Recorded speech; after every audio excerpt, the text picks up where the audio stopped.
The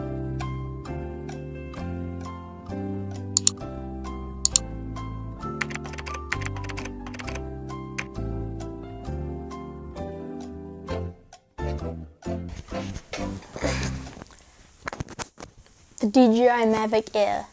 It's a thing.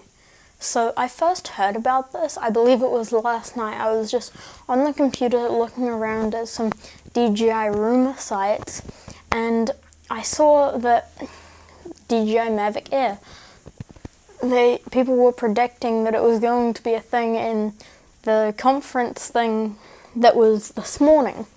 So in this video I'm just going to be giving you my first opinions, and I'll be telling you about some of the features. So I hope this is helpful and you can see kind of what it's going to be like. So I believe it was announced a few hours ago this morning, and the rumors were pretty spot on.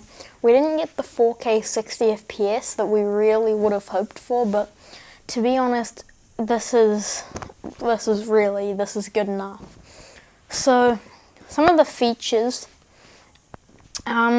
we've got a 32 megapixel sphere panorama. So what that basically is it kind of takes like a 360 image. If you've seen in some music videos and stuff, they've kind of got like a little planet effect going on. You can do that with this, and then you can zoom in to get a 32 megapixel super high quality panorama, which is very cool. The way it actually does this, I can do it with just my phone with my Xeon Smooth Q, review coming soon. It basically works the same as that and most other gimbals.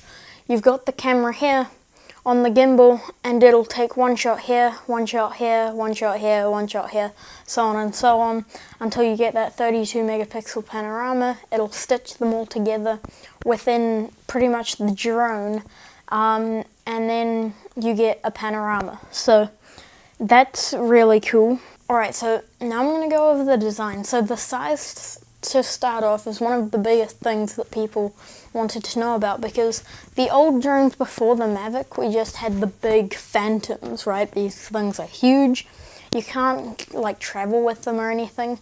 So nobody was really, unless you were a professional cinematographer, paying loads of money to get your drone sent to a different country with you, and you put your big massive camera on there or whatever, and you've got this massive drone.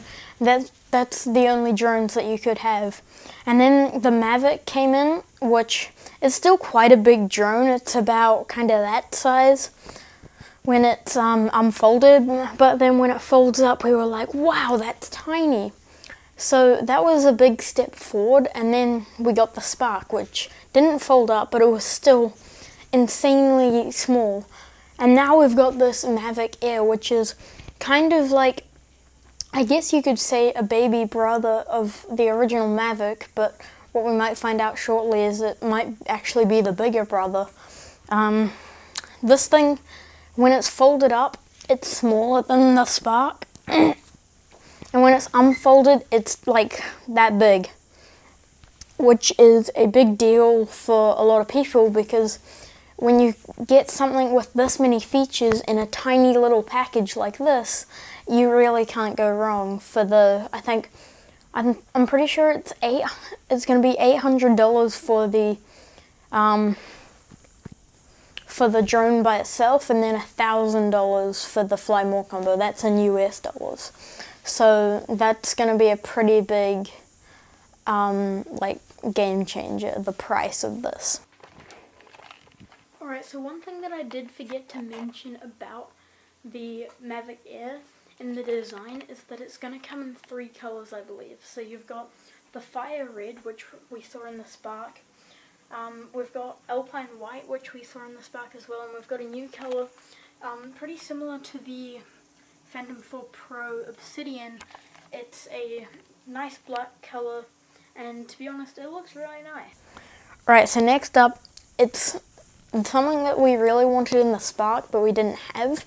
It's got a 3-axis gimbal, so the Spark only had a 2-axis, so it could only go up and down like that, the camera.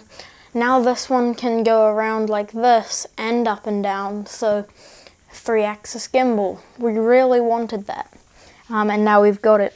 And also, it's got a super high quality camera. It's got 4K at 30 FPS, and when you're shooting that, it's 100 megabits a second, basically meaning that you're going to get some really high quality, sharp images out of the drone.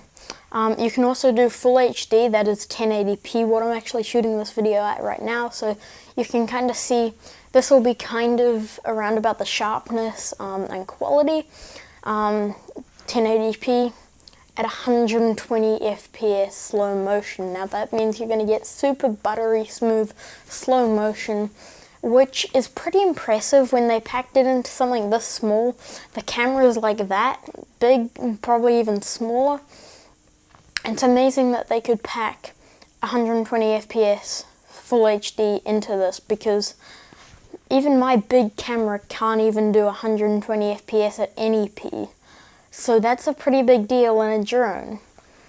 Next up, it's got gesture control, which is something that was brought in with the Mavic. And then the Spark is where they really kind of made it a thing, because the Spark was kind of like, you take it to a party, kind of that thing. So it's really cool that you can like show your friends.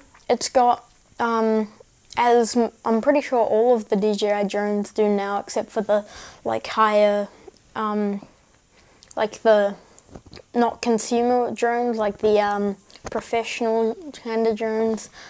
It's got the what's called obstacle avoidance. So let's say there's a wall here, it'll sense it and it'll kind of go around the wall, which is something, if you're a beginner, it's going to help you a lot, because if you don't know exactly how to fly a drone, then you'll probably want that. Now it does have a bit of a longer flight time than the Spark. It's got a 21-minute flight time, and it's got a bigger range than the Spark. So the Spark, I believe, has a 3-kilometer range. The Mavic, the original one, has a 7-kilometer range, and this has a 5-kilometer range. And I don't know when you're going to need to go 5 kilometers away, but it might happen. You might get blown by the wind, so you still need that connectivity, so it will help.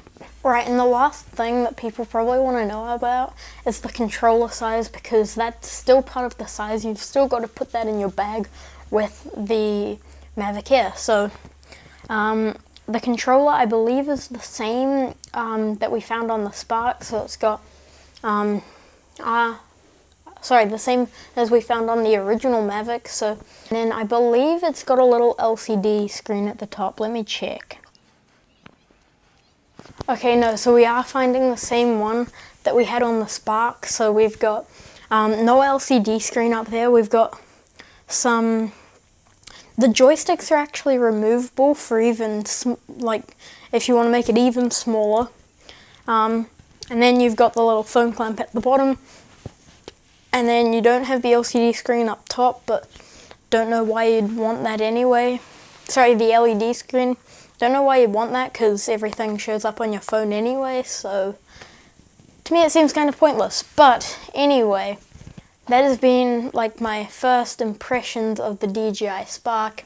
Hopefully this could help you make a kind of decision. And yes, my dad ordered one, so you will be seeing some reviews and kind of first looks and stuff, things like that, on this channel at some point. So hopefully this made you, helped you with your decision between the Spark, the Mavic, and the Mavic Air. I'm Josh.